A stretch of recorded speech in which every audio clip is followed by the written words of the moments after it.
Vamos a arrancar con la presentación del libro. Le damos la bienvenida a la presentación del libro de Guido Agostinelli, Falacias Libertarias. Mi nombre es Sebastián, soy estudiante de la carrera de Economía, de acá de la universidad. Es una alegría inmensa ver este auditorio tan lleno en una universidad, en nuestra casa. La Universidad de Avellaneda, una universidad creada por la decisión política de un proyecto político que apostó históricamente a la inclusión de los hijos y las hijas de las trabajadoras y trabajadores en la universidad. En este contexto, en un momento bisagra de nuestro país, hoy vamos a estar conversando sobre el libro de Guido, en el cual se discute sobre modelos económicos, que al fin y al cabo son modelos de país, es lo que está en juego en los próximos meses en la Argentina. Y la universidad y la carrera de Economía está haciendo una apuesta a que podamos generar discusiones, debates y pensamiento y contenido crítico en este ámbito. Así que, sumar esta a la impronta que la carrera de Economía de la Universidad de Avellaneda le da a la formación de sus profesionales, con docentes comprometidos con una visión de la economía al servicio del desarrollo de la Argentina, así que aprovechar también para invitarlos e invitarlas a todos los presentes. Hay muchos que son estudiantes, a quienes no lo sean y quieran inscribirse en la carrera. Va a ser, nos va a poner muy contentos contar con nuevos compañeros y compañeras. Así que, dicho esto, vamos a arrancar con las presentaciones. Se encuentran presentes Jorge Calzoni, el rector de la Universidad Nacional de Avellaneda, Anabela Lucardi, decana del Departamento de Sociales, Guido Agostinelli, autor del libro Falacias Libertarias y docente también de la carrera de Economía, de la materia Geografía Económica, y Carlos Maslatón, abogado y analista técnico de mercados financieros. Para arrancar vamos a darle la palabra al rector. Buenas tardes a todas, a todos. Gracias, Sebastián. Bienvenidas y bienvenidos. La verdad que es un gusto hoy presentar este libro, felicitarlo a Guido. El libro lo escribió antes de la elección, no es que lo escribió como consecuencia de la elección. O sea, tiene todo un trabajo previo, yo le preguntaba, y creo que es un buen momento, ¿no? La elección creo que lo que hizo fue ponerlo o exponerlo aún más, así que la verdad que es interesante poder presentarlo acá. Poder presentarlo junto y felicitar también al Departamento de Sociales que ha hecho, junto con la carrera de Economía, este tipo de debates, de generación de debate de pensamiento crítico y de ideas. Agradecerle mucho a Carlos Maslatón, que nos acompaña, para poder pensar, para poder debatir, para poder intercambiar ideas acerca no solamente del contenido del libro, sino también de la Argentina que se viene, ¿no? Es un año bisagra para nosotros, hay cuestiones, nos llaman todo el tiempo a los rectores planteándonos, algunas discusiones de cosas que se dicen, pero que después son complejas cuando se aplican, y todo lo que podamos hacer para lograr llegar a poder pensar, reflexionar, y que el voto que vendrá después sea un voto responsable y ciudadano, creo que es importante. Acá para los que no son estudiantes o vienen de la propia comunidad, este es el edificio principal de la universidad. Estamos inaugurando en los próximos días una parte nueva, acá muy pegadito a este auditorio. Realmente estamos muy felices por eso, y que tiene que ver con una inversión en infraestructura importante que se ha hecho desde el Ministerio de Obras Públicas y del Ministerio de Educación, que siempre agradecemos, y que nos va a posibilitar poder tener aulas disponibles y más grandes, junto con algunas aulas híbridas, que va a permitir la posibilidad de dar simultáneamente clases presenciales y virtuales. Y la otra que se viene es la sala de situación, que es para abogacía, que también es una inversión que se hizo hace poquito, que es un estrado como existen en los juzgados, para que se puedan hacer las prácticas de justicia ahí. Así que bueno, de mi parte no quiero robarles mucho tiempo, lo importante son ellos para que hablan. Bueno, darle la palabra a Ani, que va a hacer algunos comentarios del libro, y agradecerle mucho porque estén acá. Una sola aclaración, estoy con anteojos negros no porque me quiero ocultar, sino porque me operé la vista y realmente veo muy complicado con las luces, así que simplemente es por eso. Muchísimas gracias.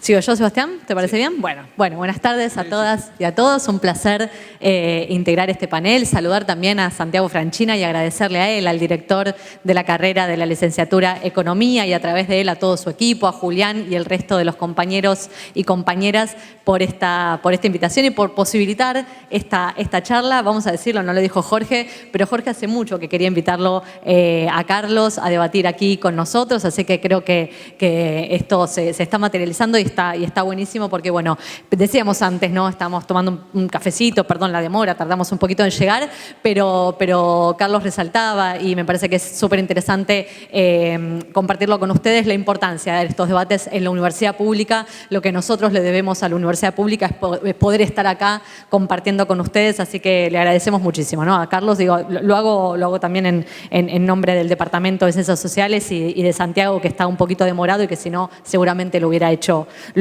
él. Bueno, muy brevemente, yo leí el libro de Guido que gentilmente me invitaron a presentar y me gustaría hacer algunos muy breves comentarios para invitarlas a ustedes a que lo lean. ¿Estamos bien? ¿Me está haciendo señas? Sí.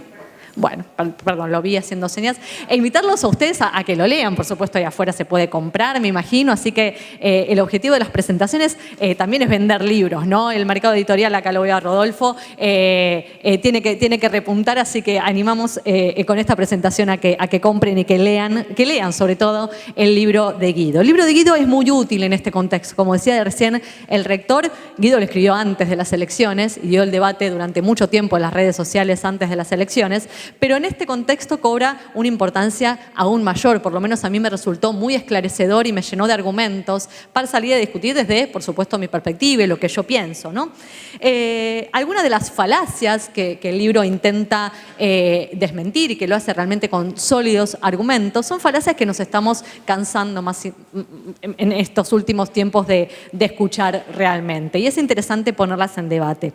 Que la Argentina tiene una presión fiscal insoportable, por ejemplo, yo no soy economista, por supuesto, soy abogada y voy a hacer rudimentarios aportes en ese sentido. Voy a hablar sobre todo de un aspecto más jurídico, pero debo decir algo de lo que fui leyendo en el libro, ¿no? Que la Argentina tiene una presión fiscal insoportable, cuando la realidad es que se encuentra muy por debajo, ¿no? del promedio mundial, incluso de aquellos países que los libertarios nos muestran como modelos a seguir por su gran libertad económica, por otro índice que existe, ¿no? Que es el de libertad económica. Los países nórdicos y estos países a los que siempre parece que nos queremos parecer, bueno, la verdad que estamos muy por debajo de la presión fiscal de esos países.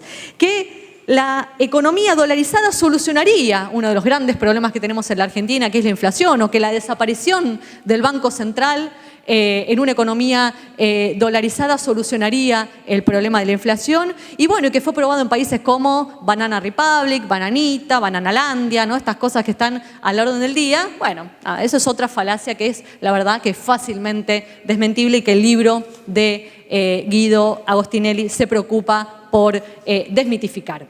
Que despedir 1 millón de empleados estatales también solucionaría grandes problemas de nuestro país. Déjenme decirles, hay 3 millones de empleados públicos en la Argentina. La mayoría en las provincias, más de 2 millones en las provincias, alrededor de 700.000 en la administración pública central y el resto en las administraciones públicas municipales. De esas personas que están en la administración pública, la mayoría son personal de fuerzas de seguridad, personal de Fuerzas Armadas, maestros, médicos, enfermeros. Nos quedaríamos sin defensa, sin seguridad, sin justicia, sin salud, sin educación. La verdad que esta propuesta de despedir 1 millón de empleados estatales, además, por supuesto, ocasionaría graves problemas sociales. Entonces, este conjunto de falacias, entre las que señalé algunas, y por supuesto me imagino que Guido se referirá en mayor detalle al libro, porque bueno, además él lo escribió.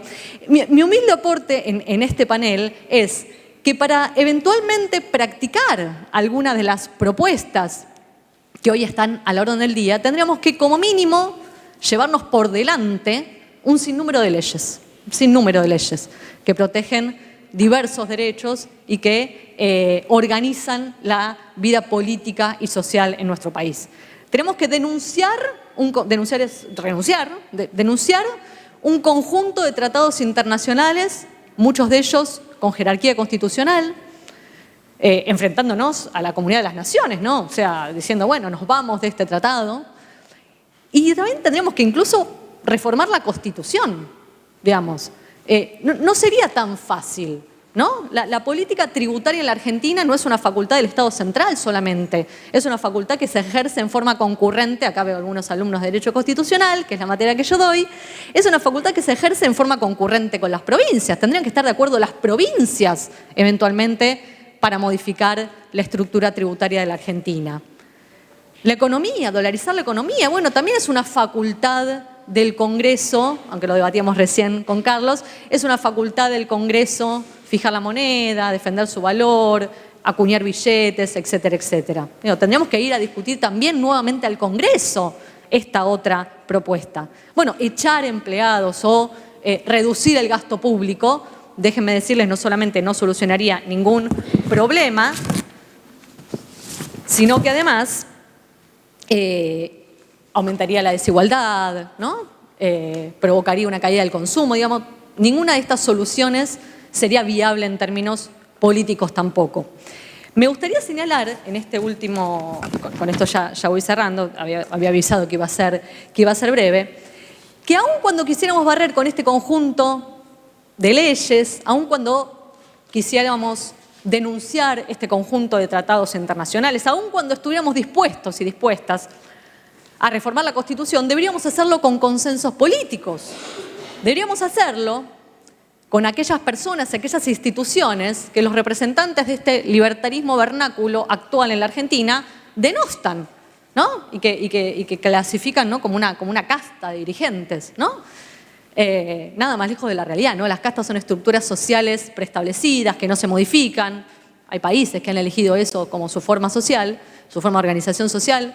No somos nosotros creemos en una democracia, ¿no? Y nada más lejos, ¿no? de la democracia que estas estructuras sociales inmodificables. La democracia lo que hace es respetar la voluntad popular, aun cuando esa voluntad popular haya escogido como una opción favorita la de ciertas personas que no creen en esa democracia o que no creen en las instituciones y en los partidos políticos, que son los protagonistas de la democracia. Entonces, para concluir, yo creo que la Argentina, humildemente, no lo creo yo, creo que lo creemos todos, tiene muchos problemas, ¿no? Tiene muchos problemas, tenemos que preocuparnos, tenemos que arremangarnos para solucionarlos, pero creo que podemos ofrecer algo mejor. Creo que podemos ofrecer propuestas sensatas que hagan de este sistema político que hoy nos rige, de esta democracia, en el marco de un sistema capitalista, un capitalismo más humano, una democracia más cercana a las personas, una democracia atenta a las necesidades de la comunidad que está pidiéndole a la clase política soluciones, ¿no? Me parece que estos cantos de sirena que a veces escuchamos no son más que eso, cantos de sirena, son propuestas impracticables, pero nosotros tenemos que contestar con propuestas reales, sensatas y que vayan a tratar de solucionar los problemas más urgentes de la Argentina. Ojalá que lo logremos antes de octubre. Gracias.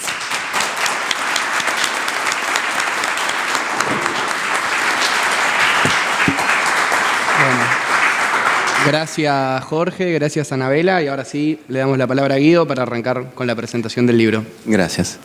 Bueno, muchas gracias a todos por venir, muchas gracias a Anabela, Carlos, Jorge y a todos los que estuvieron atrás de la organización. Así que, bueno, agradecerles a todos.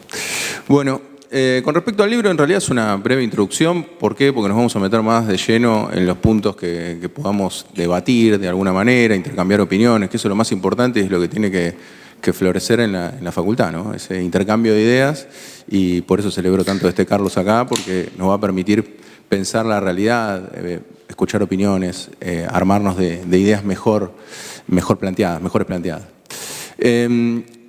Para presentar el libro, así brevemente, lo que nos planteamos, nosotros somos varios economistas y estudiosos acá de Fundus, que justamente trabajamos distintos temas, hacemos investigaciones y demás.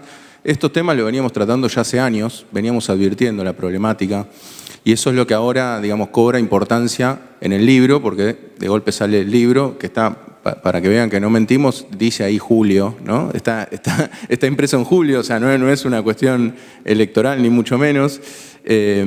Así que lamentamos que se esté vendiendo mejor, así que hubiésemos preferido que los resultados hubiesen sido otros. Pero a lo que vamos es, nosotros veníamos estudiando ya desde hace muchos años este fenómeno. Desde el lado de la economía, bueno, en toda nuestra formación, obviamente, ya sabíamos que eran recetas y que eran medidas tomadas en extremo que no eran inaplicables, ¿no? Y lo que sí fuimos viendo a lo largo que fuimos escribiendo el libro, que tomó aproximadamente un año la escritura del libro, lo que fuimos viendo fue una subestimación total a esta corriente. Hubo una subestimación de todos los colores políticos, que no se llegaba, que era impracticable y demás. Que no iba a tener adhesiones, y nosotros seguimos escribiéndolo totalmente convencidos de que esto era muy posible que ocurra, como finalmente ocurrió en las elecciones PASO. A lo que vamos es, el libro intenta llenar un espacio vacío que era el de no respuesta y el de no repregunta hacia las propuestas que planteaban los libertarios en la televisión. No había repreguntas, quisimos llenar ese espacio. Y ahora alegremente, sí veo un movimiento bastante masivo de la gente compartiendo. Yo veo que se sorprende mucho con muchas declaraciones ahora, pero esas ya están todas estudiadas en el libro, porque justamente lo que fuimos viendo fue las cosas que iba diciendo. En este caso, Javier Milei, que es el representante de los libertarios. Así que lo que nos propusimos en el libro fue tomar las principales medidas que ellos proponían implementar y ver qué casos tuvimos parecidos acá en Argentina, qué casos en el exterior y qué resultados se obtuvieron. ¿Está? En el caso, por ejemplo, digo esto y me acuerdo que en venta de órganos obviamente no tenemos tanto material de implementación, más allá del caso de Irán. Lo que sí intentamos fue tratar de ver cómo se iban aplicando estas cuestiones en el mundo en general. Así que intentamos llenar ese vacío con el libro. Y ahora vemos que eso se llena, digamos, con la participación de todos. Así que eso en parte está bien, hace bien a lo que nos pasa. Y con respecto puntualmente a los temas que se van tratando en el libro, acá establecimos 3 ejes como para discutir, que son dolarización, apertura comercial, inflación. Exploramos otros temas. ¿Y qué falacias puntuales encontramos? Por ejemplo, porque esto trato de ver las que son menos populares hoy en día, ¿no? Trato de mostrar algunas, así como muy rapidito. Una es la de falsa composición, por ejemplo, Argentina de comienzo de siglo. La falacia de falsa composición, que es agarrar un solo dato y llevarlo al extremo y decir que es un todo. Argentina de comienzo de siglo, ahí está explorado en el libro, los datos económicos, que ahí hay un hallazgo producto de la investigación que hacemos, que las tasas arancelarias de importación de comienzo de siglo, cuando Argentina rankeaba como uno de los países con el PBI per cápita más alto del mundo, eran más altos que los actuales. O sea, había más impuestos a la importación que los que tenemos hoy en día. Según los datos que podemos recopilar, acuérdense que de 1930 para atrás los datos son bastante flojos en general, hay que mirarlos con recaudo, pero de esos datos que podemos recabar podemos decir que había una mayor protección arancelaria. Y a su vez, el nivel de inequidad que había, y también los libertarios suelen decir que éramos los primeros de ese ranking, de un ranking de solo 40 países. Cuando uno va explorando en realidad toda la historia argentina, el mayor crecimiento del PBI no se da en ese momento, en la Argentina de comienzo de siglo.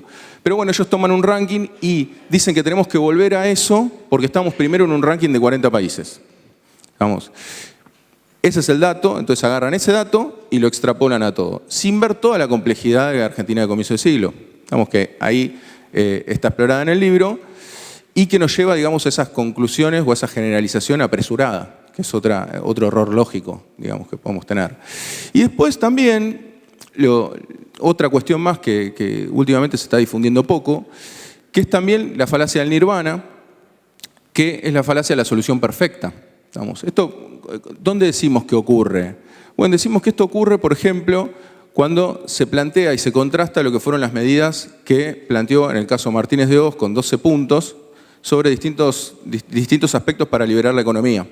Que fueron algunos implementados parcialmente, otros totalmente. Bueno, esa implementación que quiso hacer Martínez de Hoz nos llevó a serios problemas en la economía argentina. No solamente a los problemas sociales que ya todos conocemos, la cuestión de los desaparecidos y demás, que eso tiene que ver más con el aspecto político, sino en el aspecto económico nos llevó a una caída del salario real como nunca en la historia argentina. Ustedes ven la serie de salario real en Argentina y pega una caída fenomenal, irrecuperable, porque todos los que hablan de crecimiento del salario real en la etapa kirchnerista 2003 para adelante, tienen que saber que esa recuperación del salario no llega a los valores del 74. O sea que la caída que tuvimos producto de la dictadura militar no se pudo recuperar nunca en términos de salarios. O sea que, digamos, estas grandes fallas en la implementación de las medidas más liberales nos trajeron consecuencias que al día de hoy no podemos resolver. O sea que nos tenemos que plantear también qué consecuencias va a traer un posible gobierno de Milei si implementa todo lo que dice que va a hacer y cuánto vamos a tardar en recuperarnos de esas medidas. ¿A qué iba con la falacia del nirvana? En realidad, cuando uno le dice a un libertario, pero de esos 12 puntos, ¿con qué estás en desacuerdo vos? Y no te pueden responder. Lo que te responden es, primero vamos a hacer unos cambios de primera generación, segunda generación, tercera generación. Pero sobre esos cambios no tienen ningún inconveniente. Y ténganse en cuenta que los sindicatos no podían ejercer su actividad libremente. O sea que en realidad, ahí lo que estaba pasando es que tenían un camino más allanado, distinto del que puede tener hoy ahora Javier Milei en el gobierno. Y en materia de endeudamiento lo mismo. Tenían una capacidad para endeudarse mucho mayor que la que hay ahora, que está muy restringida esa capacidad. Entonces, estas falacias se van dando y se recorren durante todo el libro. También la de falso dilema, por ejemplo, ¿no? Esta cuestión de que todo es liberalismo o socialismo, comunismo, ¿no? Entonces, los libertarios más extremos llegan a plantear entonces que toda intervención te hace automáticamente ser un socialista. Entonces ahí un poco lo que uno se pregunta es, entonces el mundo estuvo creciendo todos estos años gracias al socialismo. Estas son las cosas que se caen en esos absurdos que no les pueden responder y que en definitiva lo que termina haciendo es una selección, ¿no? Dicen, bueno, no, en realidad los países nórdicos no son socialistas porque te dejan abrir empresas rápido, ¿no? Y en África también uno puede abrir en ciertos países empresas muy rápido. El tema es que la intervención estatal en los países nórdicos está por todos lados. Está por todos lados. En el libro se explora no solamente a través de empresas estatales, sino a través de distintas políticas activas de intervención de los estados nórdicos. Así que eso me parece que es interesante, me parece que es interesante analizarlo. Y después, bueno, una de las que generalmente suelen hacer más a menudo también es la de cherry picking. El cherry picking es seleccionar las cerezas, lo que a uno más le gusta, y elegir cuál es el dato que más le gusta para sostener una determinada idea. Esto se hace con los países nórdicos. Esto que les decía, bueno, ok, no, abro empresas muy rápido, ¿no? Como si ese fuese el dato más importante, porque de hecho acá en Argentina hicimos este experimento con las SAS, ahora me estoy acordando, no lo puse en el libro, así que viene como dato, esta implementación de las SAS de hacer la empresa rápido, no cambió absolutamente nada. No es que fuimos un país mejor ni peor por haber implementado. Lo que sí no hacemos, por eso vino bien la introducción de Anabela, es explorar la cuestión fáctica, digamos, qué se puede hacer o qué no se puede hacer. ¿Por qué? Porque estamos en el plano del debate de ideas. Entonces viene muy bien ese complemento y te escuchaba con atención por eso, porque decía, bueno, en realidad no exploré, en ningún caso van a ver en el libro que yo exploré si se puede hacer o no se puede hacer. ¿Por qué? Porque la discusión de ideas es justamente previa. Después vemos si se puede hacer o no, pero me parece interesante también explorarlo y pensarlo en ese sentido. Así que la idea es, justamente es un libro también que no, por supuesto, imagínense que si lo tratamos de falacias no hay ningún ataque personal. Sobre todo porque ahora veo de uno u otro lado muchos ataques personales y eso me parece mal. Digamos, la figura de Javier Milei puede hacer lo que quiera, es su vida personal. A mí lo que más me interesa es discutir esas ideas que él está proponiendo. Y la construcción sobre todo, y eso era lo que nos incentivó a pensar esto años atrás, que es construir el sentido común a partir de estas ideas que va instalando. Eso es lo más preocupante, porque hoy puede ser Milei, mañana puede ser otra persona. Es lo mismo, lo importante es discutir las ideas, no hay que centrarse en los ataques personales, porque aparte de ser una falacia, está mal, hay que discutir las ideas. Así que bueno, dicho esto, ya nos podemos meter en los ejes de debate que seguramente va a ser bien jugoso para todos. Bien. Gracias.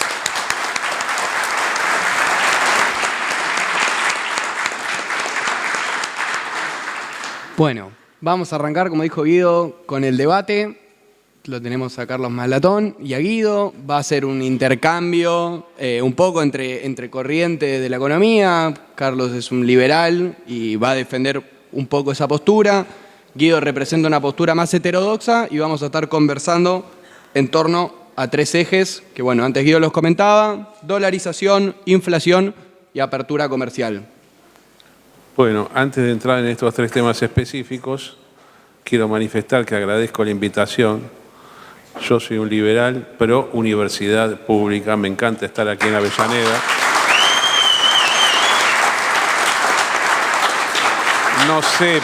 No sé por qué se puso de moda impugnar la escuela pública de la cual yo me formé y estoy agradecido eternamente por lo que recibí de la más alta calidad mundial.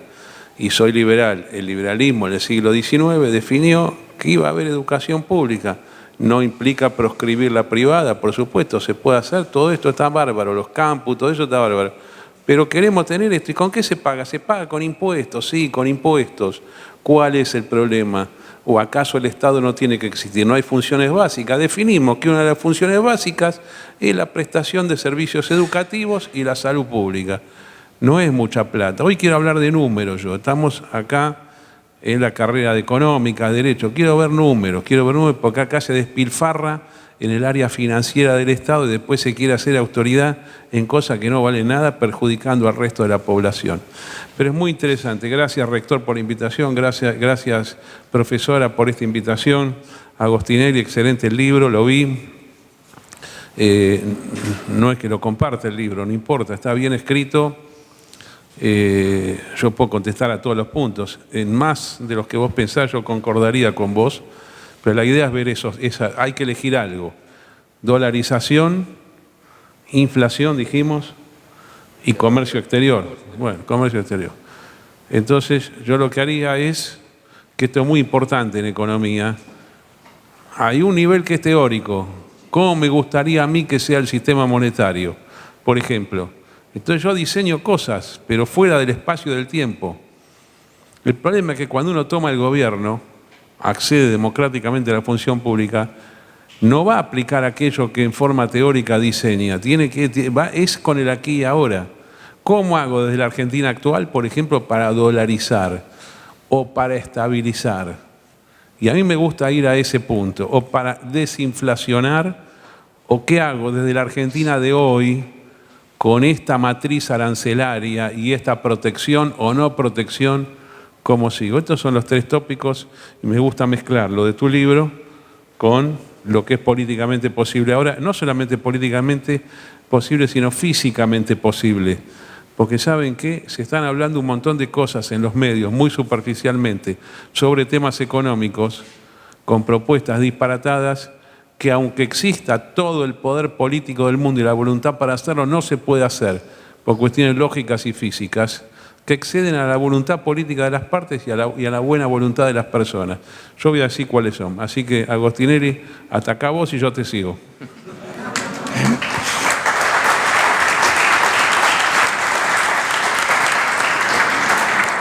Bueno, en términos de dolarización, a ver, vamos a arrancar y vamos a tratar de también hablar cosas que no se vean cortitas en TikTok, sino cositas un nivel más arriba. Bueno, en términos de dolarización, lo primero que hay que tener en cuenta es el valor de conversión del dólar inicial. Este es el primer factor, ¿no? ¿A cuánto dolarizamos? ¿Por qué? Porque lo que decimos es, si dolarizamos es porque van a empezar a circular dólares y nosotros tenemos que entregar los pesos. Esos pesos, ¿por cuántos pesos vos me vas a dar un dólar? Esa es la primera pregunta a hacer. Acá hay un gran debate, miren que me leí todas las notas acerca de dolarización, acá hay mucho debate sobre ese valor de conversión, Creo que es hacer un poco futurología, podemos discutirlo igual, también todo se puede discutir desde ya, pero ¿por qué va a ser difícil determinarlo? Porque va a depender naturalmente de lo que tengamos en el Banco Central en diciembre de este año, lo cual, como verán, esto es bastante fluctuante. Pero así todo, si ponemos un valor que esté al doble, vamos a ponerlo así, hay distintas estimaciones, no quiero, si querés, Carlos, después decís estimaciones, me parece bien, pero haciendo el ejercicio, sin lugar a dudas va a estar por arriba, muy por encima del dólar oficial. Ahora uno me podría decir, bueno, ¿por qué tomás el dólar oficial? Bueno, las importaciones, por ejemplo, hoy se rigen, y las exportaciones se rigen por el dólar oficial. Después hay algún plan, alguno que otro, pero se rigen, en términos, no dije posicionar precios, sino que se rigen, o sea, terminan demandando dólares oficiales. No estoy hablando de fijación de precios. Pero lo que vamos es, si nosotros fijamos el tipo de cambio, por ejemplo, en $700, hay quienes hablan de 1.000, hay quienes hablan de 10.000, incluso vi un informe hace poquito de 10.000, ahí ya tenemos un primer ajuste fuerte al salario. O sea que ya tenemos un ajuste inicial del salario haciendo esa conversión a esos determinados dólares. ¿Estamos? Ahí ya tenemos un primer paso de ajuste. Ahora uno me podrá decir, bueno, ok, hacemos ese ajuste, pero se estabiliza. ¿Estamos? Bueno, nos encontramos con que en los casos más cercanos, encontramos el caso de Ecuador, tampoco tenemos tantos casos, digamos, estuvieron circulando ahí algunos casos, supongo que el único que les habrá resultado más o menos familiar es Ecuador. En el caso de Ecuador, lo que tenemos es que en ese primer año da casi 100% de inflación. O sea que el deterioro salarial, estamos haciendo el ejercicio teórico, después vemos si es posible hacer la dolarización, ¿no? En principio uno diría que no. Quiero aclararlo, estoy haciendo el ejercicio teórico, porque también es importante, porque si uno se pone a discutir con el otro y le dice no se puede hacer, terminamos la discusión y no nos sirvió de mucho. Lo que tratamos de hacer es, bueno, ok, vamos a forzar si se puede, ¿no? Entonces, si se obtuviesen esos dólares y obtuviésemos una conversión del doble del actual, simplemente como para hacer ejercicio, ya tenemos los salarios por la mitad. De esos salarios por la mitad, mientras transcurre el primer año de implementación, si tomamos el caso de Ecuador, se va hacia otra mitad. O sea que tenemos un salario real que por lo menos podría irse un cuarto de lo que es hoy en día el salario real. ¿Estamos? Y se podría generar una estabilidad. Después costó en Ecuador, pero hoy en día Ecuador tiene menos inflación que la Argentina.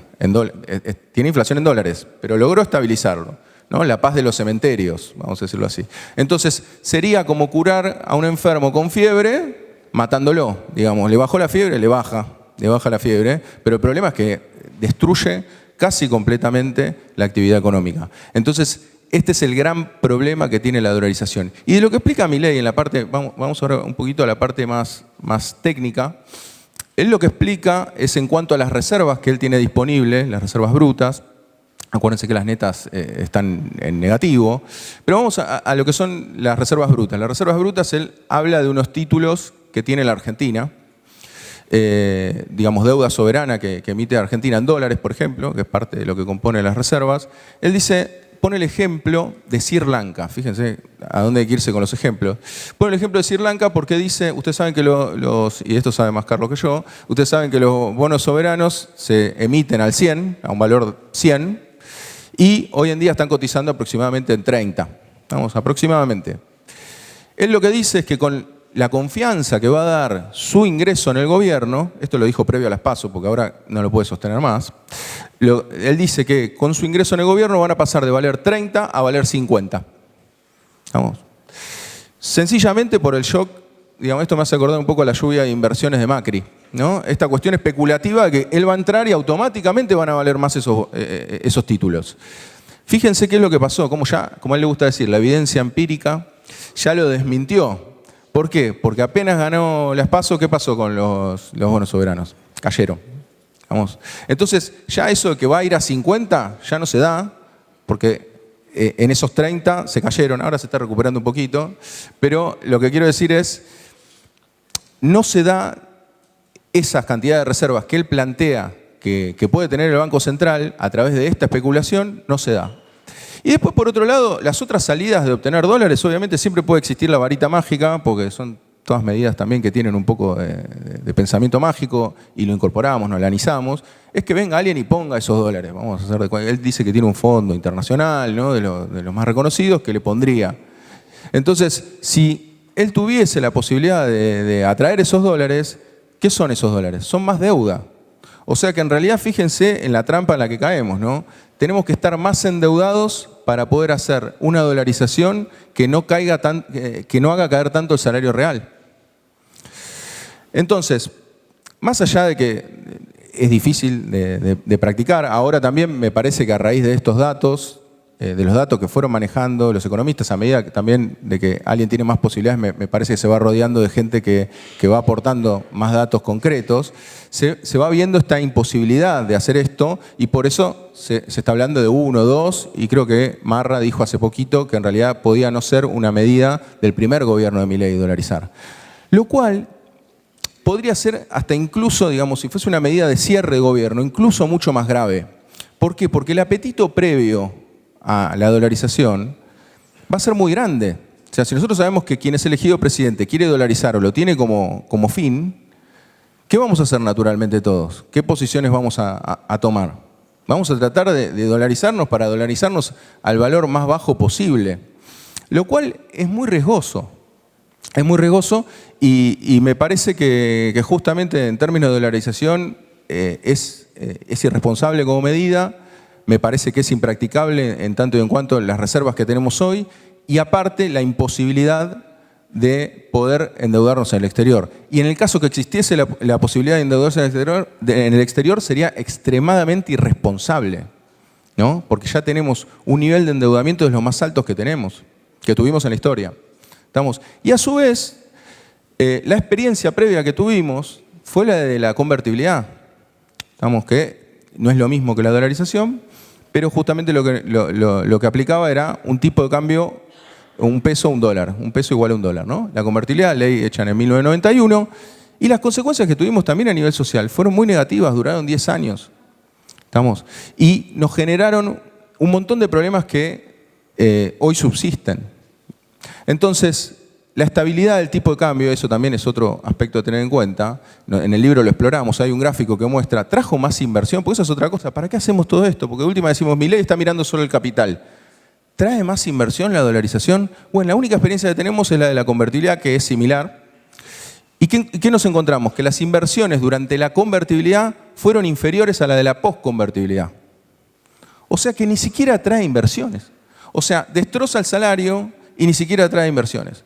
Por eso, o no trae un volumen de inversiones más grande que lo que podemos lograr con un tipo de cambio fluctuante. Así que bueno, en definitiva, esto es, digamos, para no hacerlo más largo, nos comprometimos a hacerlo breve, esto sería un poco la descripción general de la dolarización y sus consecuencias, así que ahora le dejo a Carlos. Perfecto. Bueno.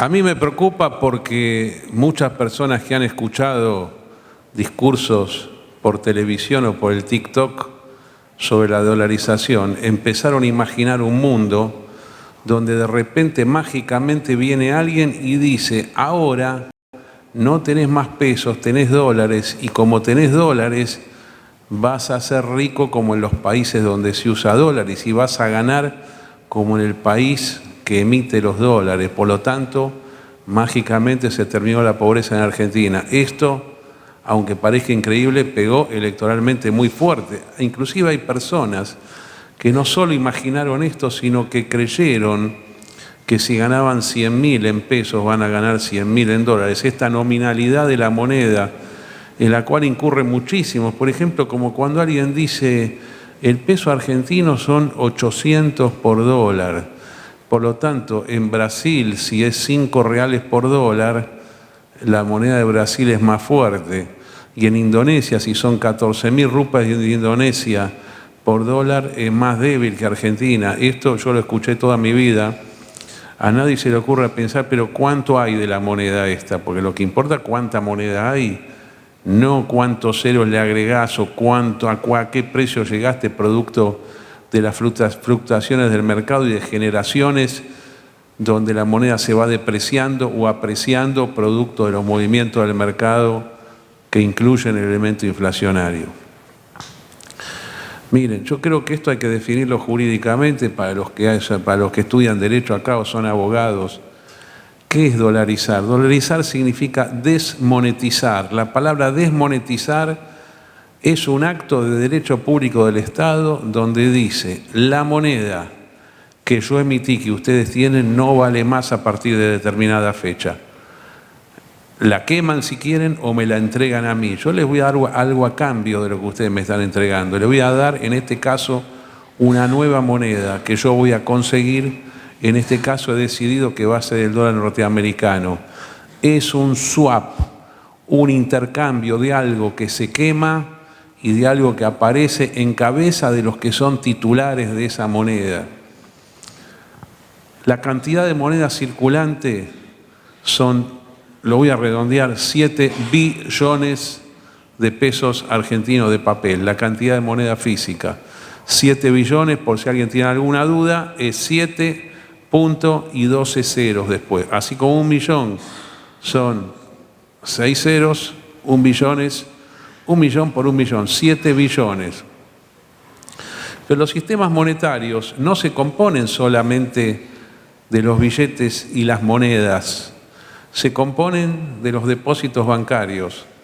¿Qué son los depósitos bancarios? Son asientos contables que no son redimibles por la moneda física. Y les digo por qué, porque hay mucho más depósito que moneda.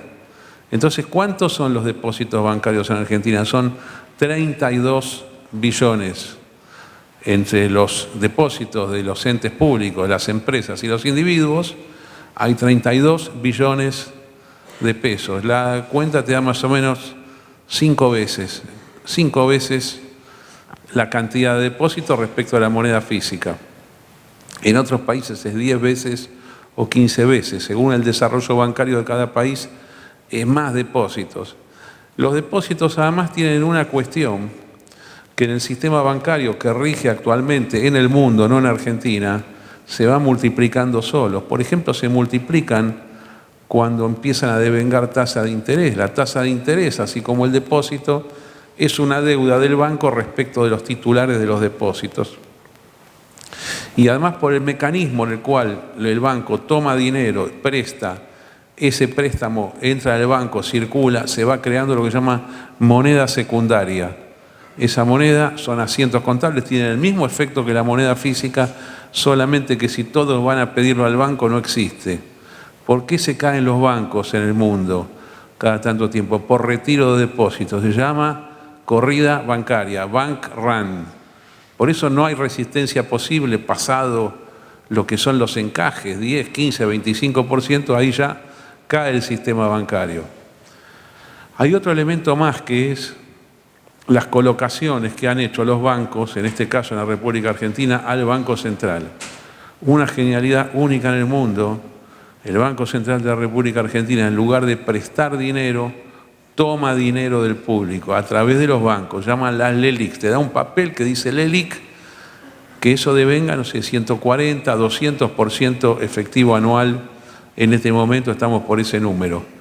De LELICs y de otras notas similares tenemos 19, 20 billones de dólares. Si uno tiene que dolarizar, nuevamente, es la desmonetización de estos 3 elementos que acabo de señalar y de otros más, pero los simplifico aquí por razones prácticas. El Estado, que es el interesado en dar de baja su propia moneda, tiene que traer dólares. ¿Cuántos dólares tiene que traer? Los que quiera en función del tipo de conversión respecto de lo que se llama toda esta deuda monetaria en pesos. Si querés dar de baja los pesos, tenés que poner los dólares. Estamos hablando de 32 más 20, son 52, unos 60 billones. 60 billones, ¿a qué, por ejemplo, si fuesen a 600 pesos por dólar, serían 100 mil millones de dólares? No hagan la cuenta, se la simplifico. Si es más alto el número, suponete que en lugar del tipo de cambio de ser 600 es 1000, es menos, 10.000 es menos. Y llega un momento, le ponemos 50.000 pesos por dólar, bueno, son poquitos dólares que hay que aportar. Y si no, y si lo queremos hacer más barato, bueno, más barato tenés que tener más dólares. Pero entienden que es un acto de donde el Estado tiene que usar dólares propios, que para colmo, como le dijo el profesor Agostinelli, no tiene en este momento. No es que el Banco Central tiene estos fondos, no los tiene. La moneda argentina no está respaldada por reservas. La moneda argentina circula porque circula, como todas las monedas del mundo, incluyendo el Bitcoin. No es que hay una reserva contra el Bitcoin, no hay una reserva contra el dólar. Esto se terminó hace casi 85 años. Se llama por eso moneda fiduciaria, que circula porque circula. Y hay un elemento jurídico que se llama el curso forzoso, donde el mismo emisor dice, esto sirve para cancelar obligaciones, o sea, sirve para pagar. Y el acreedor de una obligación no puede rehusarse a recibir eso como medio de pago. Esto se llama curso forzoso. Entonces, ¿qué ocurre con esta teoría de la dolarización? Yo sé que surge en un momento de desesperación inflacionaria, pero el tema no es si está bien o está mal. Yo puedo discutir, hacer un seminario especial sobre la conveniencia o inconveniencia de usar una u otra moneda. Pero de lo que no nos podemos escapar es de la factibilidad. Lo que están diciendo, quienes están con esta propuesta, es que van a usar activos financieros que tiene el Banco Central, que los van a vender en el exterior, los van a prendar en el exterior, los van a swapear en una operación de lo que se llama permuta financiera y que van a conseguir el dinero. Como si de esta manera no estuviesen en realidad adquiriendo nueva deuda. Y como si los créditos que tiene el Banco Central, que básicamente son bonos, cuando dice el Banco Central tiene bonos, ¿qué bonos tiene? Tiene bonos de la deuda pública de la República Argentina.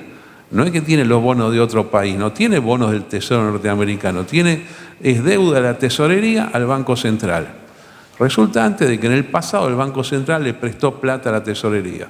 Están diciendo, especialmente los asesores Ocampo y Kachanowski del candidato a presidente Milei, que van a ir con esos bonos al mercado norteamericano y le va a decir, ahora dame plata contra esto. Bueno, esto como si esto no significara un nuevo endeudamiento, es un nuevo endeudamiento.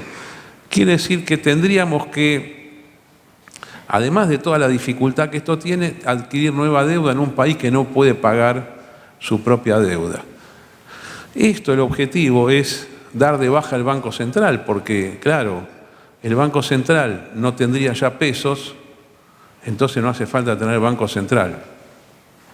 Acá yo también soy práctico y me pregunto, ¿puede haber una sociedad sin Banco Central? Por supuesto que puede haber una sociedad sin Banco Central, pero depende del sistema monetario y bancario que tengas. Uno de los grandes fraudes, les aclaro que yo vengo del ultraliberalismo y me considero liberal, pero soy una persona realista del mercado, además de que soy abogado, y sé por qué históricamente existió el Banco Central. Hay una visión que se dice, no, el Banco Central existe porque un día la casta política de los países dijo, yo me voy a apropiar de la moneda, la voy a hacer inconvertible. Antes la moneda se cambiaba por reservas en oro y había como una equivalencia entre el circulante y el oro. Entonces yo un día digo, el oro se los confisco, no es más de ustedes. Entonces yo ahora no estoy ligada a la cantidad de moneda a las reservas. Y yo con eso emito plata y me pago el gasto público. ¿Es realmente así que empezaron los bancos centrales en el mundo? Yo voy a decir categóricamente que no. Los bancos centrales en verdad empiezan cuando quiebra el sistema financiero privado. Es el sistema financiero privado el que va al Estado y le dice, inventemos algo para que no se caiga la banca. ¿Qué es la caída de la banca? El capitalismo tiene ciclos económicos y ciclos financieros. No es siempre para arriba, ni siquiera en el mundo ideal de una economía de mercado perfecta, el mercado es siempre para arriba. El mercado sube, baja, sube y después corrige todo lo que subió. En esos procesos de expansión económica se va expandiendo también el crédito en la sociedad. Cada vez hay más crédito, cada vez la gente toma más crédito porque compra cosas a plazo, en la esperanza de que el costo financiero, la deuda que tomaron, sea muy inferior y quede degradada, licuada frente a aquellos que están adquiriendo, típico de o la bolsa o de una adquisición hipotecaria.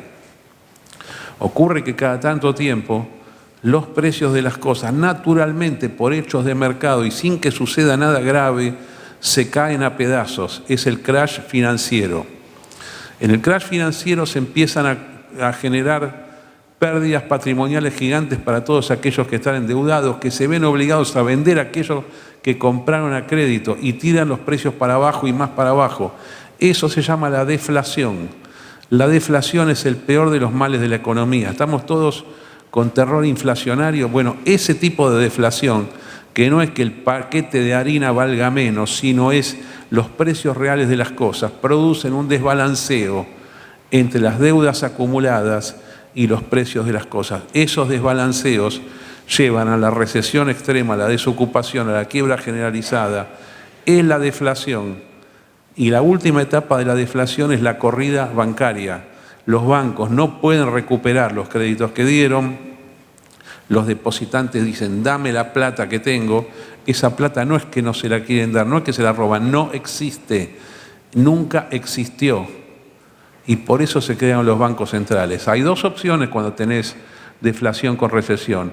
Dejar que quiebre todo y que la gente se funda en masa, al estilo 1929-1930 en Estados Unidos, o decir, yo creo un banco central, primero para limitar el crédito, para evitar esos picos de felicidad y de riqueza, y de paso, cuando tengo el ciclo contrario que es el deflacionista, yo evito el crash generalizado emitiendo plata. Esa emisión de plata para parar la corrida bancaria, para que no se funda el conjunto de la sociedad, no es inflacionaria porque se da en el marco de una caída general de precios de los valores de las cosas. Así como el mundo se salvó en el año 2008, así es como no se salvó Argentina en el 2001, porque no lo podía hacer, así es como no se salvó Estados Unidos en 1929. Las cosas se deflacionaron y se destruyeron por ausencia de Banco Central o por imposibilidad del Banco Central legal de hacer la asistencia financiera que estamos hablando. Los que recuerdan el 2001, la cosa que yo le quiero decir, ¿por qué no hubo salvataje bancario? Porque no lo podía haber por la ley de convertibilidad. La única causa de emisión monetaria posible era la compra de divisas, la compra de dólares por el Banco Central. Y la única causa de esterilización de moneda era la venta de dólares por parte del Banco Central. No se puede emitir ni para gasto público, ni se puede emitir tampoco para salvataje bancario. Esta teoría, lo que está circulando de Milei y sus asesores, ¿saben qué cosa quieren hacer? Quieren convertir la base monetaria en dólares, que los van a conseguir. Quieren convertir las LELIQs o en dólares o en un bono. Y los depósitos bancarios lo que quieren hacer es decir, estos 32 billones van a decir, bueno, nada, no son más pesos, ahora son dólares, usted tiene dólares en el banco. Por una norma administrativa del Estado, ahora los pesos se convierten en dólares. ¿Están esos dólares? No están esos dólares. Se llaman argendólares. ¿Qué es un argendólar? Es un dólar nominativo y teórico creado por el sistema bancario, pero que no es redimible, no se puede retirar porque no existe. A mí esto me parece directamente suicida contra todo lo que el mundo piensa. No está autorizado por Estados Unidos. Estados Unidos no quiere saber nada con esta clase de experimentos. Ellos nunca entienden cómo un país puede tener depósitos en una moneda cuyo Banco Central no puede asistir en el caso de una corrida bancaria. Esto es totalmente contrario, ya la ley de convertibilidad en los años 90 Estados Unidos pensaba esto, con esto ni les digo. Entonces, a mí me parece que esto es irrealizable, pero fíjense que yo ni siquiera voy al punto de si es conveniente o no es conveniente, no me importa. Yo me voy a poner del lado de la dolarización y voy a decir, lo que ustedes están diciendo no se puede hacer, es una mentira, es un fraude, les concedo que lo hagan, que lo estén diciendo por ignorancia, pero por ignorancia o de mala fe, esto no se puede hacer. Dos cositas más. Vivimos en un mundo, ya desde el año 1844, en Inglaterra, en ese momento estaban separados dos tipos de bancos. Estaban los bancos de depósito, estaban los bancos de crédito. Los bancos de depósito, simplemente vos ibas con tu metálico, de guardámelo, y contra esa caja yo voy girando, voy gastando. Y después están los bancos de crédito, que son los que toman plata en el mercado, intermedian financieramente y dan crédito. Pero los dos cajones no se mezclan entre sí. Inglaterra, como estaban débiles los bancos de crédito, decidió fusionar ambos cajones. Entonces los depósitos, lo que pasó es que pasaron a bancar las pérdidas financieras generadas por los bancos de crédito. Y es ahí donde comenzó la expansión secundaria de dinero. Es ahí donde comenzó a implementarse, para los que son abogados, el contrato de depósito irregular. El contrato de custodia es un depósito regular. El depositario debe dar lo mismo que recibió. En el contrato de depósito irregular yo cedo mi propiedad al banco y tengo un crédito contra el banco. El banco con eso puede hacer cualquier cosa, por eso lo puede prestar. Por eso el sistema Bitcoin no tiene expansión secundaria de dinero. No se puede duplicar un Bitcoin o una fracción de Bitcoin. Es moneda pura y simple, como era antes de que este sistema de expansión monetaria secundaria se valide en el mundo. Permitir, y ahora voy a la final, permitir en Argentina, primero, determinar que los depósitos bancarios van a ser, por definición del gobierno a partir de ahora, dólares, sumado a que los bancos argentinos van a poder seguir creando secundariamente una moneda que no existe. Esas dos cosas combinadas, para mí, es lo que le resta seriedad a todo este plan. Ahora vaya uno esto a explicarlo en un TikTok. Este es el problema que tenemos. ¿Cómo se hace? Creo que es un gran desafío. Primera parte para mí terminada.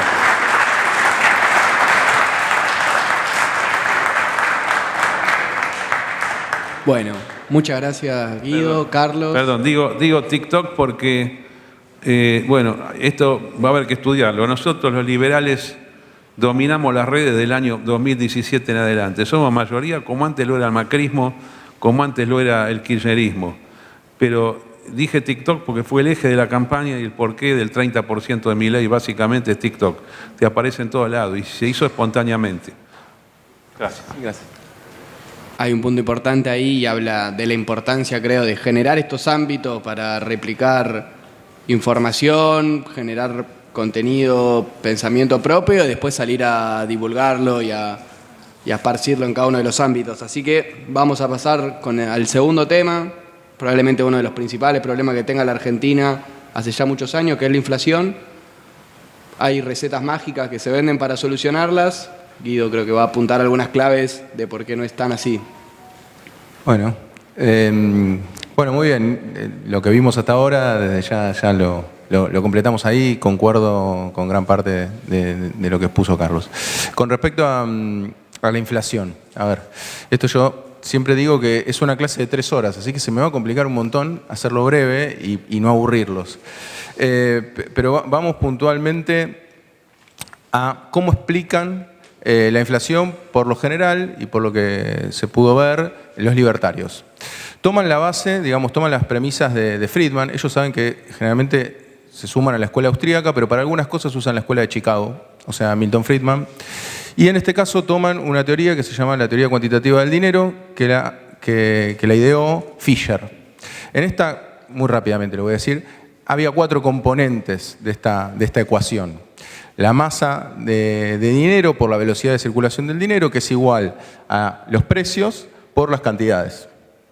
Vamos a simplificar, eso le ponemos una variación adelante, digo, muy rápido. La cuestión es que simplificando toda esa ecuación y planteando como constantes la velocidad de circulación y Q como cantidad de bienes que se producen en la economía, nos da que la variación del circulante de dinero es igual a la variación de los precios. ¿Esto qué sería? Que mayor emisión monetaria, lo estoy súper simplificando, entiendan, a mayor emisión de moneda tenemos un aumento de precios. O viceversa, ¿no? Esto es lo que se podría desprender de la teoría cuantitativa del dinero. Fíjense que se toma siempre para un solo lado. Emito más, tengo más precios, ¿no? Tengo más inflación. ¿Qué podríamos decir? Podríamos decir también que puede ocurrir al revés. O cabe esa pregunta, ¿no? Decirnos, bueno, en realidad no puede ser que la emisión esté respondiendo a que antes se están aumentando los precios. O sea, ¿no podría ser que estamos confundiendo la causa y la consecuencia? Este sería un primer interrogante para hacerse. Después, también otro interrogante para hacerse es, cuando retiramos dinero de circulación, en general, ¿qué es lo que obtenemos? Obtenemos una deflación, como nos contaba acá Carlos, que es el peor de los males. De nuevo, que a nosotros nos cuesta un montón imaginarlo, pero realmente la deflación es el peor de los males que podríamos tener en la economía porque conlleva a muchos otros problemas. A la caída de la actividad productiva, la inflación, mientras esté en patrones más o menos controlados, no es un problema tan grave. ¿Estamos? Entonces, la emisión monetaria, si decimos la emisión monetaria es la que genera inflación, es súper sencillo. De nuevo, reduciéndonos las redes sociales, a lo sencillo es no emitas más, no dale la maquinita. Ahora había otro, ¿no?, tirando ahí papelitos, billetes ahí para hacer un poco de show en la televisión. Y bueno, hay que romper la maquinita, ¿no? ¿Qué pasó? Bueno, en el gobierno de Macri, justamente lo que se hizo fue, se redujo esa emisión monetaria y no se resolvió el problema, como sabemos. De Macri, desde que asumió hasta que terminó de su mandato, duplicó la inflación. Este gobierno también hizo lo suyo en esa materia. Entonces, ¿es solamente esa la explicación que podemos encontrar en la inflación? ¿Qué preguntas podemos hacernos? Bueno, todos los economistas, o gran parte de las corrientes de economistas, plantearon su teoría. ¿Estamos? Entonces, no es una cuenta saldada, eso es mentira. Se siguen escribiendo papers hoy en día hablando acerca de la inflación.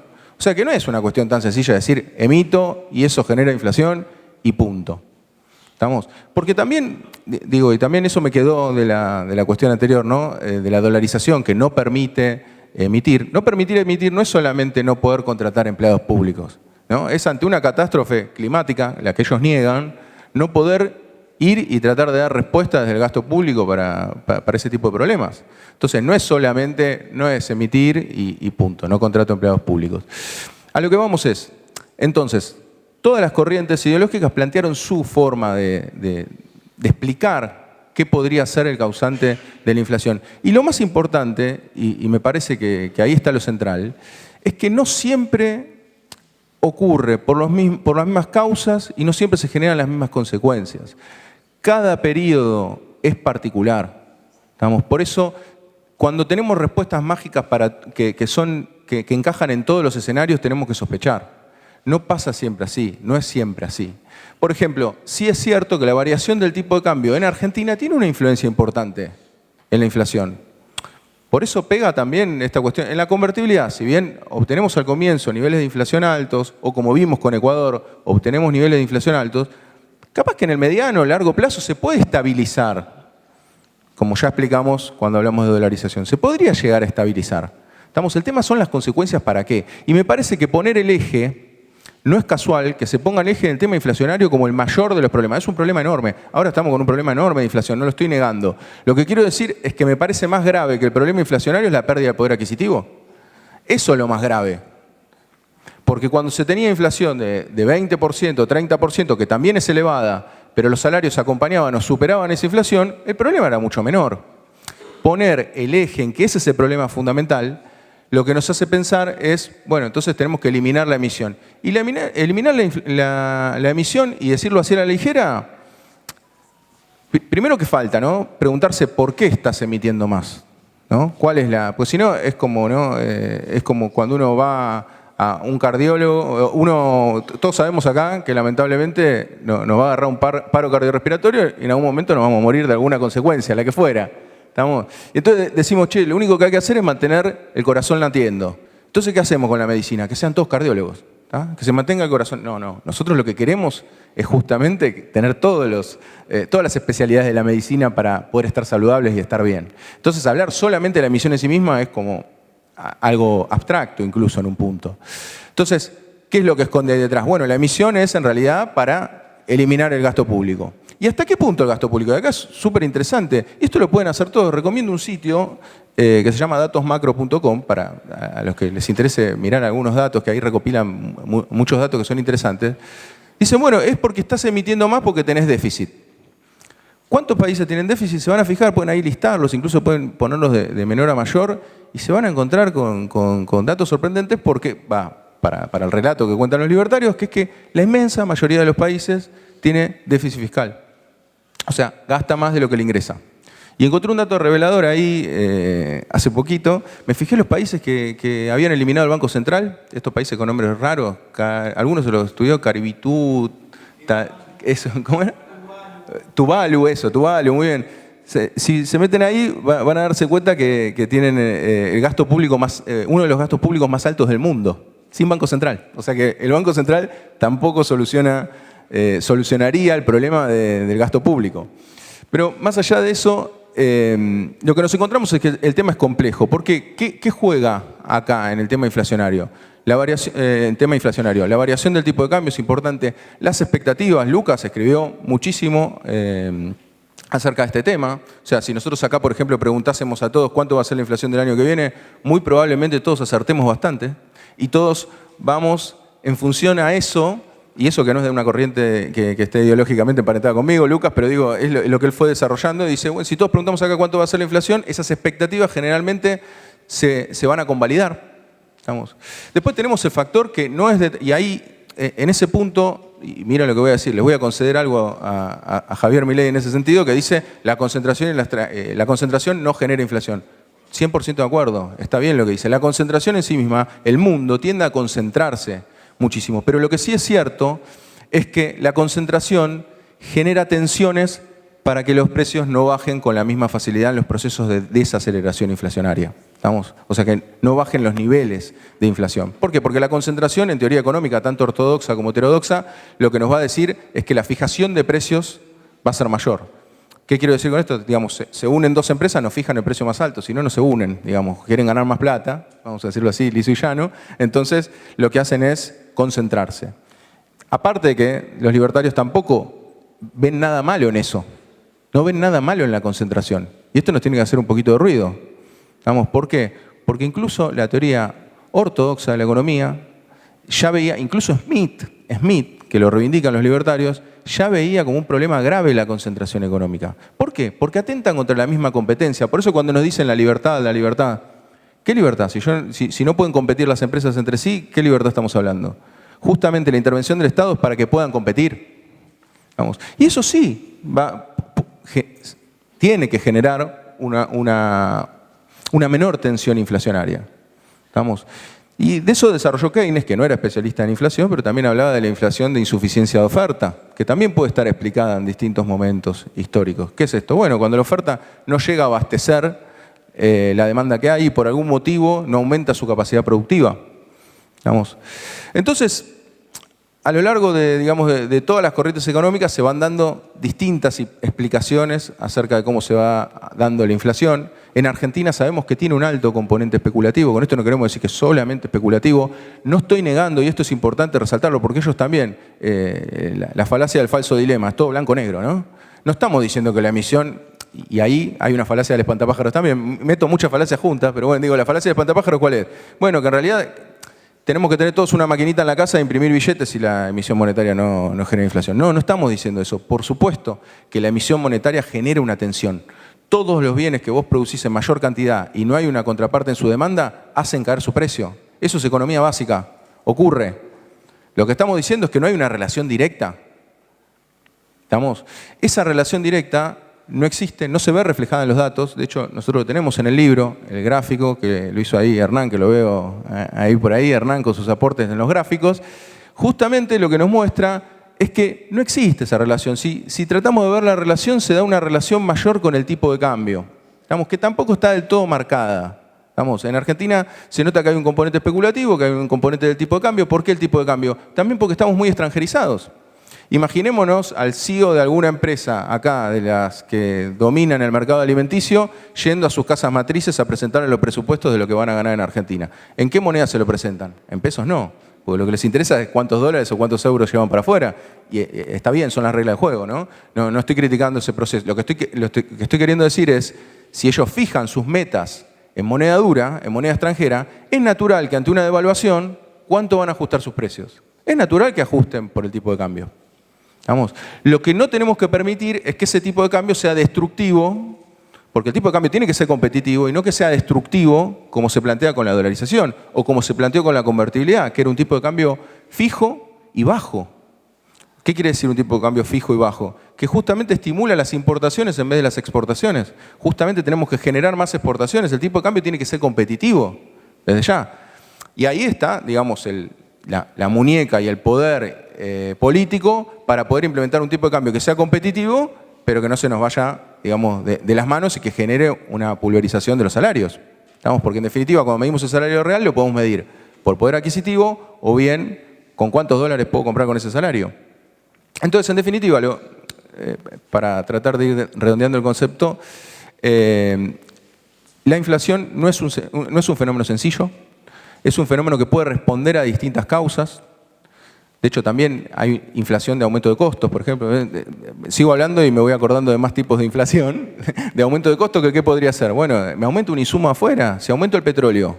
En la década del 70, las crisis inflacionarias que se fueron dando en el mundo. Bueno, aumentó el precio del petróleo, o cayó el precio del dólar, como se quiera ver. ¿Y qué fue lo que trajo? Bueno, trajo un aumento de costos de todos los bienes, porque básicamente todos los bienes que tenemos están intercedidos de alguna u otra manera por el valor del petróleo. Y en función de eso tenemos un aumento de costos. Y si tenemos un aumento de costos, ¿qué hacemos? Se aumentan los precios. No siempre y no en manera proporcional, pero generan tensiones. En definitiva, todo lo que tiene que ver con respecto a la inflación son tensiones que se van generando. Nadie está planteando una posición al extremo. Nadie está planteando emitir a rolete. Nadie está planteando nadie dice que es la solución. Lo que hacen los libertarios es ridiculizar esta postura. Decir, bueno, emitamos todo porque total nadie paga o no genera inflación. Mentira. No pasa eso, como no pasa que si aumenta el precio del petróleo vamos a tener una afectación inflacionaria en Argentina. En definitiva, es un tema complejo, se debe abordar con seriedad y en el libro están puestas todas las posturas para tratar de interpretar cómo es este proceso, cuáles son las causas y cómo van variando entre sí. No tenemos que encontrar una sola causa. De nuevo, puede ser multicausal y a su vez puede cambiar en el tiempo. Depende del proceso histórico en el que estemos viviendo y el proceso económico de ese país, estamos viviendo un problema inflacionario. En el caso de la Argentina, el faltante de dólares es sin duda un determinante. Es un determinante.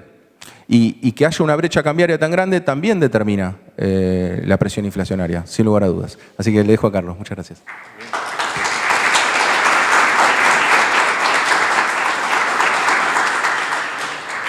Han circulado en los últimos años algunas frases con respecto a la inflación, algunas pronunciadas en plazas públicas, casi en una entonación de carácter religioso, la más famosa de las cuales es, lo digo y repitámoslo, no es que lo tengan que repetir ustedes, pero más o menos la frase dice así: la inflación es en todo momento y exclusivamente un fenómeno monetario. Y parece que eso hay que repetirlo y no se lo puede discutir. Es como que dicen, la inflación es un fenómeno unicausal y después salieron los del otro lado, o antes, la inflación es un fenómeno multicausal. Yo no es que la quiera arreglar para los dos lados, pero digo la verdad, lo que yo pienso. No hay un solo tipo de inflación, hay muchos tipos de inflación, como vos insinuaste recién en parte, y tienen cada uno su causa diferente. Podemos verlo esto, ¿no? Y podemos ver además si es tan estricto que la emisión genera inflación o el retiro de medios de pago genera deflación. ¿Lo podemos ver? A mí me parece que los que matemáticamente dicen vos expandís la moneda 20% del 20% de inflación no han entendido la fórmula que vos mencionaste recién, que es la teoría cuantitativa de la moneda. La teoría cuantitativa de la moneda dice que el nivel general de precios es igual a la cantidad de moneda por la velocidad de circulación sobre los bienes y servicios en oferta. No sé qué les pasa, siempre se olvidan de la velocidad de circulación del dinero. La velocidad de circulación de dinero es lisa y llanamente qué hago yo con la plata, cómo me comporto, me la guardo o la oferto. ¿Guardo el depósito bancario tal cual o apenas me acreditan lo pulverizo en el mercado? ¿Recibo plata física, me la guardo o la gasto por la razón que sea? Si yo me la saco de encima cada rato, yo estoy haciendo circular el dinero rápidamente. Y esa velocidad de circulación es lo que en realidad te genera la inflación, no la emisión física como tal. Por eso uno puede tener procesos inflacionarios y altamente inflacionarios solamente por incremento en la velocidad de circulación del dinero. Y por eso uno puede tener situaciones donde retira plata de circulación inclusive No solamente que no expande, retira plata de circulación y como el dinero circula rápidamente hay inflación. Y podemos tener lo otro también. Podemos emitir, pero la demanda de dinero, o sea, la velocidad de circulación es tan baja que no va a precios. ¿O acaso no es lo que sucede esto último cuando tenemos deflación con recesión? Nuevamente deflación de activos, una caída del 50, 60, 70, 80% en el precio de los bienes reales de la economía. Por más que tires plata en el mercado, los precios van a subir, van a seguir bajando. Lo único que evitás con esto es la quiebra del sistema bancario. O sea que está mal aplicado. Los que repiten esta frase realmente no entendieron ni siquiera lo que la misma teoría que están invocando dice.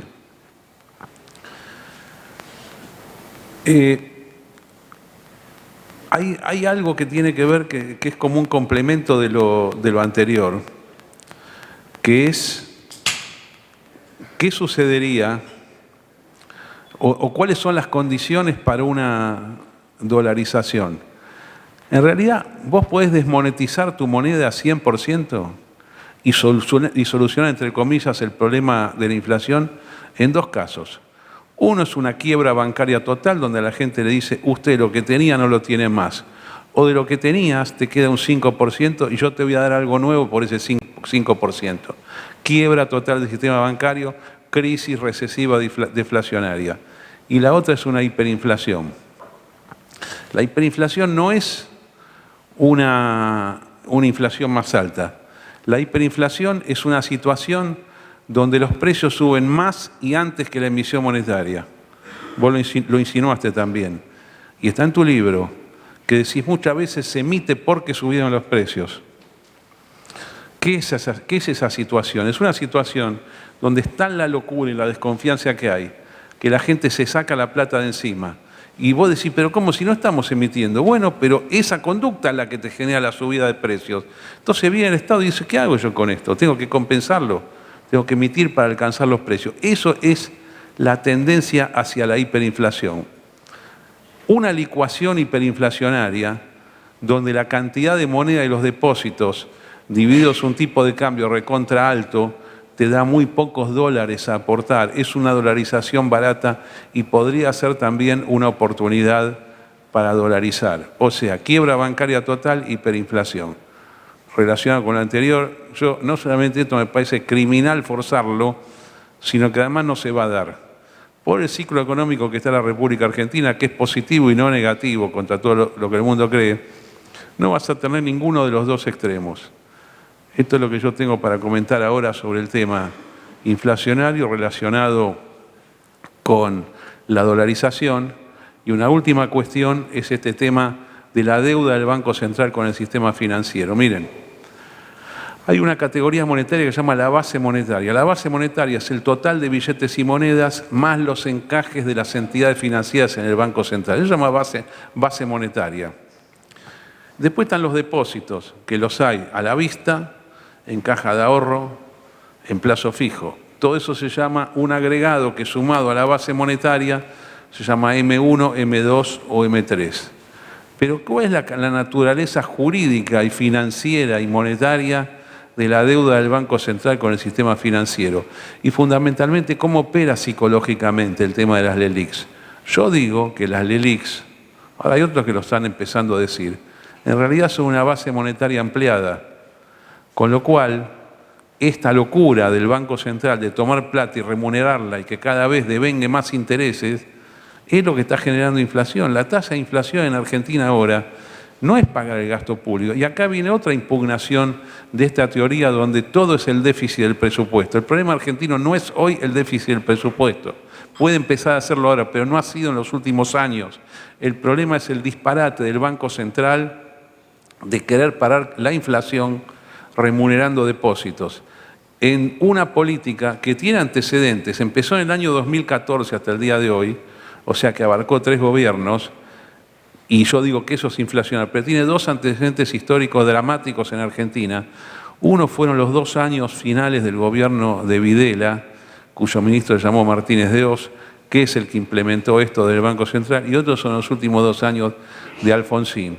Digo, para la gente que es muy ideológica, y que quiere echar culpas, esto que se hizo del 2014 hasta ahora está copiado del gobierno militar de los dos últimos años del Martínez II y es para mí la causa principal de la inflación. Con lo cual, un discurso político basado en la motosierra para pagar el gasto, para cortar el gasto público, yo le digo, la verdad no pierdan el tiempo con eso, van a ahorrar muy poca plata en relación a la expansión monetaria que genera el Banco Central con absorbiendo dinero en lugar de prestar dinero, que es para lo que está el Banco Central, para hacer salvataje bancario, no para crear más inflación con estos ridículos mecanismos en procesos que empiezan a inflacionar, que se quiere usar este mecanismo para frenarla y que lo único que hace es expandir la cosa cada vez más. Esto, yo hablé con Massa hace un año cuando asumió, le dije, vos venís bárbaro, pero hay dos cosas que tenés que tocar. Una es la liberación del mercado de cambios y otro es el tema de las LELIQs. Si no lo haces vos, alguno en el futuro lo va a tener que hacer. Yo soy positivo con esta resolución a partir de fin de año. Espero que los que asuman tengan la sensatez para no hacer ningún experimento más de esta naturaleza nefasta y tampoco la dolarización en los términos que están circulando por los medios de comunicación. Muchas gracias.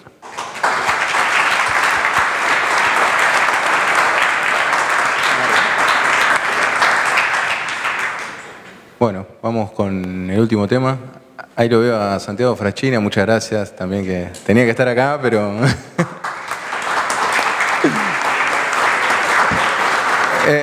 él fue el culpable, él fue el de la idea, así que...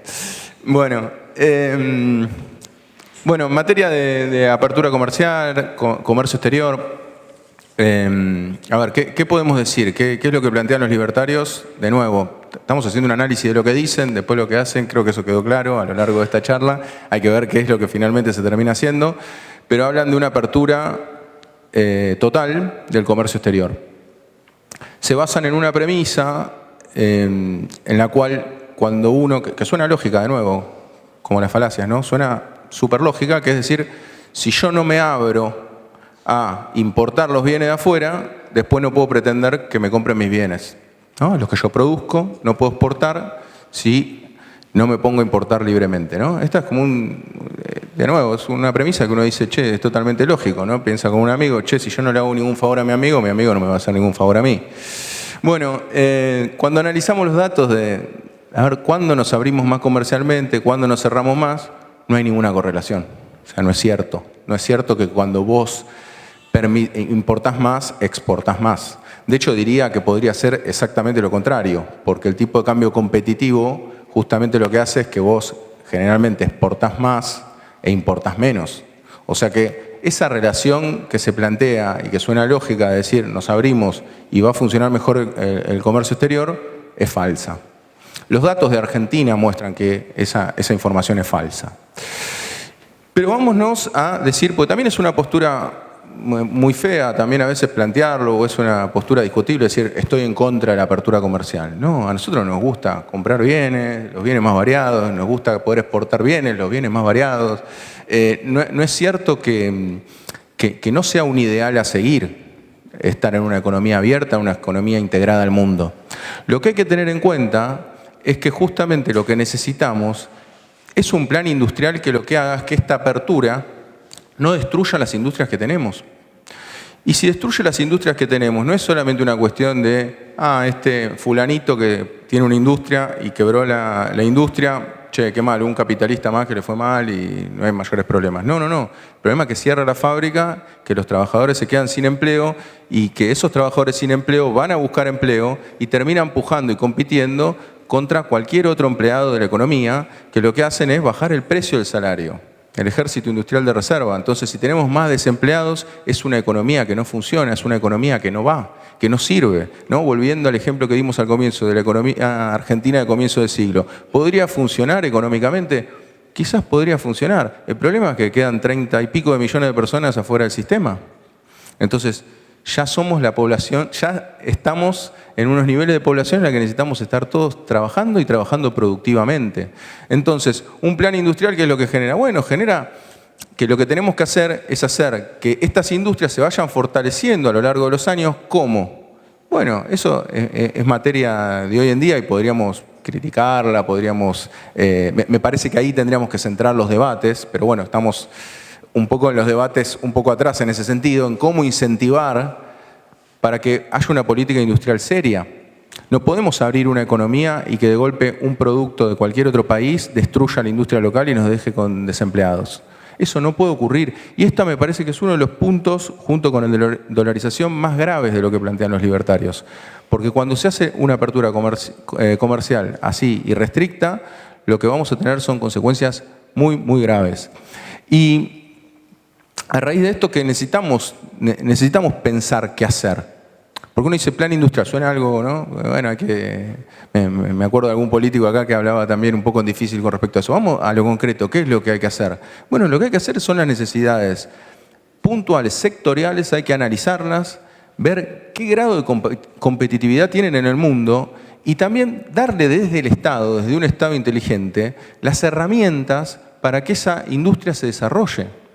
Si nosotros ponemos a competir una industria que acá producimos un bien a 10 y afuera se produce a 5, en cuanto abrimos la economía se destruye ese bien y todo el trabajo que está incorporado ahí. Entonces lo que nosotros tenemos que hacer es que ese tipo que vende a 10, estudiar de conjunto, trabajar de conjunto, abriendo progresivamente el mercado, diciéndole vamos a hacer todo lo posible desde el Estado para ayudarte con las maquinarias que necesitas, también en la capacitación que necesites de recursos humanos para ir bajando progresivamente ese precio y que vos puedas ser competitivo ante el mundo.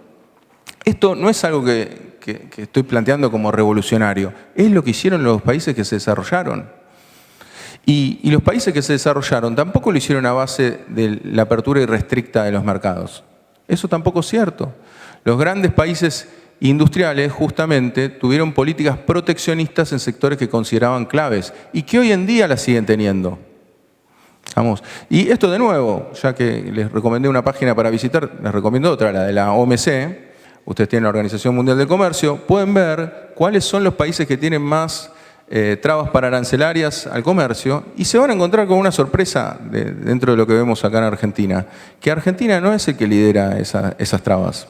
¿Estamos? De hecho, China tiene muchas por antidumping, de hecho Estados Unidos también tiene barreras pararancelarias. Bueno, tuvimos el conflicto que tomó mucha dimensión, el de los limones. En fin, hay muchas formas también de lograr condiciones para que no se genere este comercio. ¿Por qué? Porque ¿qué podría pasar? Yo puedo no poner una traba al comercio exterior, pero puedo subvencionar un sector, como pasa en el sector agropecuario europeo. Si yo te doy una X cantidad de plata por plantar un determinado bien, vamos a decir así, tomates, lo que fuera, vos naturalmente los tomates te van a tener un costo menor y automáticamente ese producto vos lo podés insertar en el mundo con mayor facilidad. O sea, que también mirar las trabas directas, ojo que podemos caer en la trampa de que si los estados subvencionan, también es una forma de hacer trampa bajo la lógica libertaria. ¿Vamos? Entonces, hay que tener mucho cuidado con esto. Me parece que es central la discusión acerca del comercio exterior y esto también nos introduce otras dudas que no las mencioné en la dolarización, que es, ¿y si la balanza comercial nos da negativa? Digamos, ¿de dónde vamos a sacar los dólares que necesitamos para compensar? Porque ustedes saben que generamos dólares, tenemos esos dólares que exportamos y tenemos los dólares que necesitamos para pagar las importaciones. Ese desbalance, ¿qué va a ocurrir? Van a faltar dólares ahí. No, tenemos una economía dolarizada, por ende el tipo de cambio se va a volver alto, se va a volver rígido. ¿Qué vamos a hacer con eso? ¿Qué vamos a hacer con quienes llevan los dólares por la economía extranjerizada que tenemos al exterior? Entonces, en definitiva, este faltante de dólares va a seguir siendo un problema en Argentina. No resuelve ningún problema la dolarización, no van a resolver ningún problema de la inflación. En el mejor de los casos podrán resolverlo a costa de miseria y no van a resolver el tema de la inserción de los bienes argentinos en el exterior, porque con esta apertura comercial van a destruir la industria ya débil que tenemos, porque no es que tampoco somos un país súper industrial. Y a su vez también con la dolarización, que tampoco lo mencionamos, ¿qué país industrial dolarizó? ¿No? ¿Qué país industrial dolarizó? Esa es una pregunta para hacerse, que no la pueden responder, porque no hay. Porque vos cuando tenés que apalancar tu industria, vos lo que necesitas es un tipo de cambio flexible, que lo que te haga es darte shock de competitividad, digamos, haciendo fluctuar el tipo de cambio. En cambio, de esta manera quedamos atados al desempeño de lo que haga Estados Unidos. Por lo cual resulta muy complejo, son medidas que justamente van en contra de los que queremos un desarrollo industrial argentino, un desarrollo económico, y ¿por qué no? Ya que planteamos esto de comienzo de siglo, de ser una potencia mundial, ¿por qué no? El camino para ser potencia mundial no es liberalizando. El camino para ser potencia mundial es tener una industria firme, una industria de pymes. Por eso son tan importantes las pymes. ¿Por qué son importantes las pymes? Porque emplean una mayor cantidad de gente. Si uno tiene por poner un ejemplo solamente, compiten los precios. ¿Cómo hacemos con los precios para que los precios bajen? Vamos a medidas bien concretas. Que compitan muchas pymes. No sé si tienen la posibilidad de, por ejemplo, ir a Italia, Alemania, Japón. Fíjense, por ejemplo, en Italia cuántos fabricantes de fideos hay. Yo no les quiero exagerar, pero yo por lo menos conocía 200. Estamos que compiten entre ellos. Y uno ve acá el mercado argentino y en el único caso que ve más o menos competencia, y hasta ahí, es en los vinos. Pero después cuando uno va a las góndolas, son siempre las mismas marcas. Entonces esto nos impide, esto es un problema para el desarrollo. Estas son las discusiones que tenemos que dar y que lamentablemente, esperemos que sea un retroceso provisorio, tenemos que estar discutiendo cuestiones más básicas de este tipo y esperemos que en unos años tengamos que estar discutiendo cuestiones que sean más pro Argentina y que justamente nos lleven a un mejor desarrollo de nuestra economía.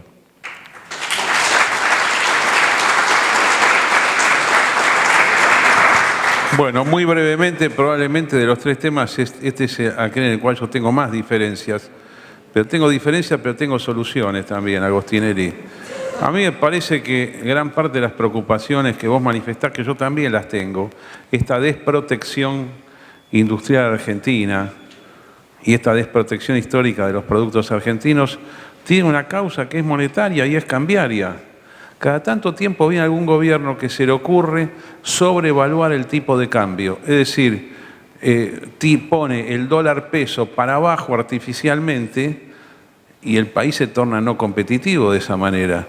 Si vos dejás flotar el tipo de cambio, que es el sistema monetario internacional que rige, automáticamente se va a equilibrar todo y eso va a ser una barrera de protección automática que no necesita de mayores ayudas. Si vos dejás flotar, dejás pasar y vas a ver como la eficiencia económica argentina, que para mí potencialmente gigante, va a hacer que lo más eficiente sea fabricado acá, inclusive un montón de productos industriales. Pero así todo, si no hubiera acuerdo con esto, yo no tengo ningún problema en recurrir a aranceles específicos para ciertas actividades. Es decir, la protección arancelaria, la protección de las importaciones, hay dos formas de lograrla.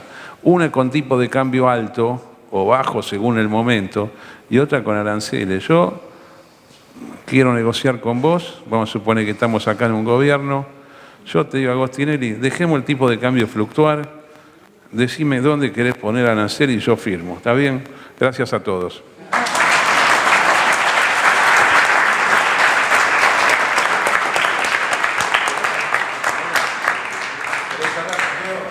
Eso íbamos a decir. Vamos a darle la palabra a Santiago Fraschina, director de la carrera de Economía de la UNDAB. No, yo corto, perdón por llegar tarde, es cierto que salí justo, pero además Boca juega con un equipo chico de acá de Avellaneda y se me complicó en el puente de Pueyrredón, ¿no? No. Entonces estaba medio trabado el puente de Pueyrredón. Nada, primero agradecer, un lujo. La verdad que esto comenzó, me acuerdo que Guido me escribió para juntarnos. Esto era previo a las PASO y me contó que tenía un proyecto de empezar a escribir artículos en Página 12 para criticar las ideas libertarias y que después lo quería transformar en un libro y que iba a ser centro en la dolarización. Y yo la verdad que no se lo dije, pero internamente pensé, nadie discute la dolarización en la Argentina. La verdad que le dije, sí, dale, excelente idea. Pero después pensaba internamente, digo, no sé si vale la pena. Nadie cree en la dolarización, no es un punto de debate la dolarización. Y le dije, pero dale, avanzá que me parece excelente. Y nada, Guido avanzó. y después de las PASO dije, bueno, por suerte avanzó, y ahí nos dimos cuenta, como siempre, que uno a veces, y esto es un error, está alejado a veces de las discusiones que se están dando en el mismo seno de la población. Así que primero felicitar a Guido por el libro, porque la verdad que es excelente, que está en el momento, salió en el momento justo para discutir estas ideas y que además es un docente de Geografía Económica de la carrera de Economía de la UNDAV.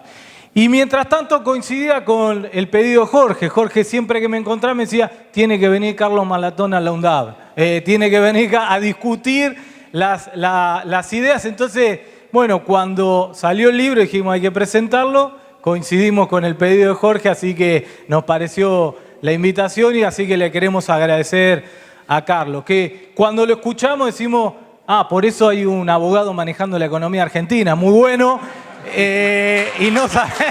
Entonces decimos, por eso también queremos agradecer a Anabela, la decana de nuestra carrera, que obviamente todas las iniciativas que tenemos de la carrera de Economía le da para adelante. Así que nada, un lujo. Sí. Bueno, iba a llegar. Así que nada, agradecer a todos, a Guido, a Carlos, a Jorge, ¿sí? A Anabela, y la verdad que nada, un lujo tener este tipo de debate, estos libros en una universidad pública nacional como es la Universidad Nacional de Avellaneda, ¿sí? Muchísimas gracias.